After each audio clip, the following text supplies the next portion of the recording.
नमस्कार दोस्तों जब से राजस्थान में भजनलाल जी शर्मा को मुख्यमंत्री बनाया गया है तब से आप लोगों के मन में शायद ये सवाल उठ रहा होगा कि वसुंधरा राजे जी को राजस्थान के सीएम पद से दूर क्यों रखा गया। तो दोस्तों आज हम उन सभी कारणों की विस्तार से चर्चा करेंगे। अगर आपने चैनल को सब्सक्राइब नहीं किया है तो चैनल को सब्सक्राइब कर लें। हम आपके लिए इसी तरह की राजस्थान से जुड़ी अपडेट लेकर आते रहते हैं। जी हाँ दोस्तों, आपको बता दें कि राजस्थान में साल 2023 अशोक गहलोत के बाद वसुंधरा राजे और वसुंधरा राजे के बाद अशोक गहलोत के मुख्यमंत्री के रिवाज को तोड़ने वाला रहा। ये साल प्रदेश नेतृत्व में परिवर्तन की बड़ी घटना के लिए बरसों याद किया जाएगा। भाजपा ने राजनीति में सबसे बड़ा उल्टफेर करते हुए नए चेहरे भजनलाल शर्मा को मुख्यमंत्री की कमान सौंपी। बीजेपी आलाकमान ने कई ऐसे फैसले कर वसुंधरा राजे को सीएम की कुर्सी से दूर करने के संकेत दे दिए थे। असल में इसकी कहानी करीब 9 महीने पहले लिखी जा चुकी थी। भाजपा आलाकमान के पूर्व मुख्यमंत्री अशोक गहलोत के 10 फरवरी को आए आखिरी लोक लुभावन बजट के बाद से ही सर्वे शुरू कर दिए थे और आरएसएस के मन को टटोलना भी। भाजपा ने एक गुपचुप में सर्वे चलाया और रैंडमली हर विधानसभा के कुछ लोगों से पूछा गया कि वे राजे को सीएम देखना चाहते हैं कि नहीं। सर्वे में बजट के पेश होने के बाद भाजपा और कांग्रेस के बीच टक्कर होने का माहौल बन गया था, लेकिन जनता ने गहलोत और राजे के राजनीतिक कार्यकाल को लेकर कोफ्त चलाई थी। सर्वे से पता चला कि गहलोत और राजे के राज से लोग ऊब चुके हैं। वहीं आरएसएस ने भी विधानसभा चुनाव 2018 का हवाला देते हुए राज्य को सीएम चेहरा बनाने से दूर रखने की राय रख दी थी। आरएसएस ने साफ कह दिया था कि यदि राज्य को खुलकर सीएम पद का दावेदार घोषित कर दिया तो भाजपा की राह मुश्किल हो जाएगी। उनकी राय थी गहलोत और राज्य के राज को जनता 25 सालों से देख रही है, अब परंपरा बदलने का समय आ गया है। भाजपा ने बजट के बाद फिर टिकट वितरण से पहले और बाद में भी सर्वे किए थे। पता लगाने का प्रयास किया गया था कि किन सीटों पर स्थिति नाजुक है। टिकट वितरण के बाद मतदान से पहले ही सर्वे में 3 सीटों पर स्थिति टाइट थी। उन्हें आगाह भी कर दिया था कि ऐसी सीटों में नेता प्रतिपक्ष रहे राजेंद्र राठौड़ और उपनेता प्रतिपक्ष रहे सतीश पूनिया की सीट भी शामिल थी। इस सर्वे में भाजपा को बिना सीएम चेहरे के चुनाव लड़ने का इशारा मिल गया था। भाजपा आलाकमान को मालूम था कि प्रदेश में भाजपा गुटों में बंट गई है। मार्च से पहले प्रदेश के अध्यक्ष रहते सतीश पूनिया और वसुंधरा राजे के बीच बन नहीं रही थी। पूनिया का अध्यक्ष रहते कार्यकाल पूरा होने के बाद राजे गुट लगातार हटाने के प्रयास में जुटा था। पार्टी ने राजे गुट को राजी रखने के लिए मार्च में सतीश पूनिया को पद से हटा तो दिया, लेकिन प्रदेश अध्यक्ष किसे बनाए इसकी राय नहीं ली। आलाकमान ने अपनी पसंद को प्रदेश अध्यक्ष की कमान सौंपी। ऐसा दूसरी बार हुआ जब अध्यक्ष पद के लिए राजे को कॉन्फिडेंस में नहीं लिया गया। इससे पहले पूनिया को अध्यक्ष बनाने के दौरान भी राज्य से राय नहीं ली गई थी। अब दोस्तों 23 मार्च 2023 को सीपी जोशी को प्रदेश बीजेपी की कमान सौंपने के साथ ही राज्य को भाजपा का सीएम चेहरा नहीं बनाने की कहानी यहां से शुरू हो जाती है। पूनिया को पद से हटाने पर राज्य गुट इतना खुश था कि कट्टर समर्थक यूनिस खान ने तत्काल दिल्ली पहुंचकर सीपी जोशी से मुलाकात कर उनका स्वागत किया था। हालांकि राज्य और उनके समर्थकों को बहुत जल्द पता चल गया था कि आलाकमान के मन में कुछ और ही चल रहा है। पार्टी के सभी फैसले अब केंद्र के इशारे पर ही होंगे। राज्य ने जून से ही आलाकमान के नेताओं से पूछना शुरू कर दिया था कि विधानसभा चुनाव में उनकी क्या भूमिका होगी, लेकिन उन्हें आखिरी तक इसका जवाब नहीं मिला था। राज्य राष्ट्रीय नेतृत्व से लगातार समय मांगती रही, लेकिन दिग्गज नेताओं ने उनसे मिलने को लेकर कोई रुचि नहीं दिखाई। इसके लिए उन्होंने जुलाई और सितंबर में दिल्ली में कई बार डेरा डाला। हालांकि उनकी बहू की भी तबीयत खराब रहती थी, इसी कारण उनका दिल्ली आना जाना रहता था, लेकिन किसी भी नेता से उनकी मुलाकात नहीं हुई। आलाकमान ने दूसरा इशारा तब दिया जब राजस्थान विधानसभा चुनाव की राजनीतिक तय की जा रही थी। चुनाव कैंपेन कैसा होगा, यात्रा कैसे निकलेगी, कौन शामिल होगा, इसकी पूरी रणनीति बनाते समय राज्य को दूर रखा गया। हालांकि राज्य को बतौर स्टार प्रचारक चुना गया, लेकिन कैंपेन की पूरी कमान नहीं सौंपी गई। अगस्त में चुनावी संकल्प पत्र समिति के गठन में बीजेपी ने अपनी चलाई और केंद्रीय मंत्री अर्जुन राम मेघवाल को अपना चेयरमैन बनाया। राज्य को प्रबंधन और संकल्प पत्र समिति में भी जगह नहीं दी गई। मुद्दा उठने पर प्रदेश प्रभारी अरुण सिंह को कहना पड़ा कि राज्य चुनाव प्रचार करेंगी। 2.5 दशक में भाजपा की चुनावी यात्रा वसुंधरा राजे ने ही निकाली थी। भाजपा में यह माना जा रहा था कि जो भी चुनावी यात्रा निकालेगा वही सीएम होगा। इस पर भाजपा आलाकमान ने यात्रा का प्रारूप भी बदल डाला। एक की बजाय 4 दिशाओं से अलग अलग यात्राएं निकाली। दोस्तों आलाकमान को पता था कि यदि राज्य को साइडलाइन कर एक यात्रा निकाली गई तो किसी को महत्व देने या नहीं देने को लेकर विवाद की स्थिति बन जाएगी। पार्टी ने यात्रा को 4 भागों में बांट कर विवाद का मौका ही नहीं आने दिया।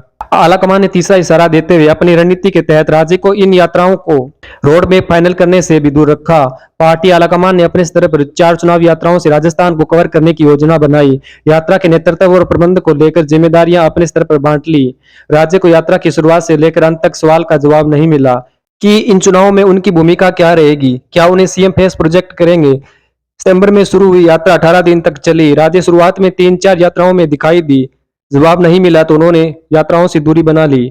दोस्तों, अब आलाकमान ने चौथा व साफ इशारा टिकट वितरण के दौरान दे डाला। हालांकि राज्य को टिकट को लेकर होने वाली सभी बैठकों में शामिल किया और वे प्रत्याशियों की सूचियों को लेकर जयपुर और दिल्ली बैठकों में शामिल हुई। आलाकमान ने उनकी बात भी सुनी, लेकिन उनकी इच्छा पर पूरी तरह अमल भी नहीं किया गया। भाजपा आलाकमान ने अपने सर्वे के हिसाब से टिकटों का वितरण किया। इसमें राज्य की खास नहीं चल पाई। राज्य के कट्टर समर्थक रहे यूनिस खान, अशोक परनामी, राजपाल शेखावत के टिकट काट दिए गए। इन नेताओं को टिकट दिलाने को लेकर राज्य के अंत तक किए गए सभी प्रयास विफल हो गए। राज्य को लेकर बयान देने वाले उनके समर्थकों में शामिल रहे कालीचरण सराफ, प्रहलाद गुंजल सहित कुछ नेताओं को इशारों में समझा दिया गया, जिससे उन्होंने भी चुप्पी साध ली। दोस्तों, भाजपा ने चुनाव प्रचार के समय जब भी राज्यसभा में मौजूद रहती तो मोदी और शाह अन्य केंद्रीय मंत्री उन्हें पूरी तवज्जो देते रहे, लेकिन खास बात यह रही कि प्रचार पूरा अभियान मोदी के चेहरे के इर्द गिर्द घूमता रहा। मोदी ब्रांड और उनकी गारंटी सहित अन्य वादे किए गए। आलाकमान के सभी नेता सीएम फेस को लेकर पूछे गए मीडिया के सवालों का गोलमाल जवाब देते रहे। चुनाव के दौरान आलाकमान इतना हावी रहा, कांग्रेस महासचिव प्रियंका गांधी ने कमेंट भी किया कि यहाँ कोई मोदी मुख्यमंत्री पद का चेहरा है। मोदी ने अपडेट शो के दौरान यहाँ सभा स्थल पर आने के दौरान अपने साथ प्रदेश अध्यक्ष होने के नाते केवल सीपी जोशी को रखा। आलाकमान को पिछले अनुभव से पता था कि राज्य यहाँ भाजपा को रिपीट नहीं करवा सकी। वर्ष 2018 के चुनाव में मोदी तुझसे बेर नहीं, राज्य तेरी खैर नहीं के नारों की गूंज के बावजूद आलाकमान ने राज्य को भी आगे किया था। तब सरकार रिपीट नहीं हो पाई थी और पार्टी को 2018 के चुनाव में 90 सीटों का नुकसान हुआ। राज्य के शासनकाल में संघ को अक्सर नजरअंदाज करने का आरोप लगा। दोस्तों, सूत्रों के अनुसार चुनाव परिणाम के बाद राज्य ने विधायकों को खुद के समर्थन के लिए दस्तक करने का दबाव बनाया, वहीं बाड़ेबंदी तक का प्रयास किया गया। इस बात की सूचना कुछ विधायकों ने प्रदेश नेतृत्व को दी और प्रदेश नेतृत्व के जरिए ये सूचना पार्टी आलाकमान तक पहुंच गई। राज्य और उनके बेटे सांसद दुष्यंत सिंह को राष्ट्रीय अध्यक्ष जेपी नड्डा ने तलब किया और स्पष्ट निर्देश दिए कि वे खुद के लिए अधिक प्रयास नहीं करें, कोई लाभ नहीं होने वाला है। इसके बाद राज्य दिल्ली से जयपुर पहुंच गई। भाजपा के स्पष्ट बहुमत वाला परिणाम आने के बाद राज्य को संकेत नहीं मिलने से वे नाराज भी थी। आलाकमान ने उनके ऊपर लगातार नजरें जमाए रखी थी। अब दोस्तों, वक्त आता है 12 दिसंबर का, जिस दिन से राज्य बेखबर थी कि उनके साथ क्या होने वाला है। राजस्थान की राजनीति में बदलाव का यादगार दिन 12 दिसंबर बना, जब अंतिम समय राज्य को सीएम के नाम से बेखबर रखा गया। वसुंधरा राजे ने आलाकमान से मिली पर्ची के आधार पर सीएम पद के लिए पहली बार के विधायक भजनलाल शर्मा के नाम का प्रस्ताव रखा। इस पर्ची से ही राजे ने सीएम का नाम जाना था। इससे पहले उन्हें भनक तक नहीं थी कि राजस्थान का सीएम कौन बनने वाला है। ये बात पर्ची खोलते समय उनके चौंकने से जाहिर हो चुकी थी। रक्षा मंत्री राजनाथ सिंह की मौजूदगी में सीएम पद राज्य से दूर जा चुका था। सूत्रों के अनुसार राजनाथ की मौजूदगी में सीएम के नाम की घोषणा होनी थी। सभी विधायकों को पार्टी कार्यालय पहुंचने के लिए बोल दिया गया था। इस दिन अचानक नेता प्रतिपक्ष राजेंद्र राठौड़ और उपनेता प्रतिपक्ष सतीश पूनिया के पास आए फोन ने दोनों को चुका दिया।